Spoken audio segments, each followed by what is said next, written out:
မနိုင်တဲ့သူတွေနေတဲ့သမားတွေအားလုံးတက်ကိုကျွန်တော်ဒါ free party 3ညကိုကျွန်တော်ပေးထားတယ်ညအစားထိုးเนาะကဲအဲ့ဒါပြီးရင်ကျွန်တော်ရဲ့ break 2 break 9 break ဗုဒ္ဓဦးမကျော်80 9 break okay မှာဆိုပြတယ်ကဲဒီညနေမှာဆိုရင်လေဒါကျွန်တော်ရဲ့ဒါ4ကို1ချင်းเนาะဒီညနေဒါ4ကို1ချင်းဒါ4ကို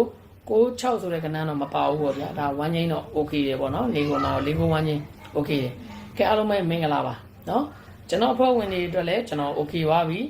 break ပေးတာလဲ break okay သွားပြီ free party ပေးတာလဲ okay သွားပြီเนาะဒါနောက်ထပ်မွေးတင်ဝက်ကလေးထပ်ထွက်ရင်တော့အဖွဲ့ဝင်ရဲ့ဒါဆိုလုံးဝမင်္ဂလာတက်ရှိပြီပေါ့ဗျာเนาะကြံပွဲမှာခဲအဲ့တော့ကြောင့်ဒါအားလုံးပဲ okay တယ်ပြောမင်္ဂလာရှိတယ်ပေါ့เนาะဒါပေမဲ့မနက်နက်ခတ်ညနေနက်ခတ်ကတော့ဒါပုံမကြဘူးဗျเนาะခဲအဲ့တော့ကြောင့်လို့ကျွန်တော်တို့ဒါမနက်ဖြန်ကျွန်တော်ဗုဒ္ဓဟူးနေ့ပေါ့ဗျာเนาะဗုဒ္ဓဟူးနေ့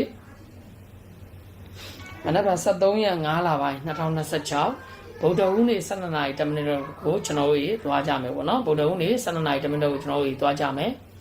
နော်ခဲအားလုံးပဲမင်္ဂလာပါပေါ့နော်မင်္ဂလာပါဗီဒီယိုလေးကိုမရမကြော်ပဲတခြားလေးပြီးစတော့ကြည့်ပြပါလက်မလေးနှိပ်ပြီးထားပါဦး channel ကို subscribe မလုပ်ရသေး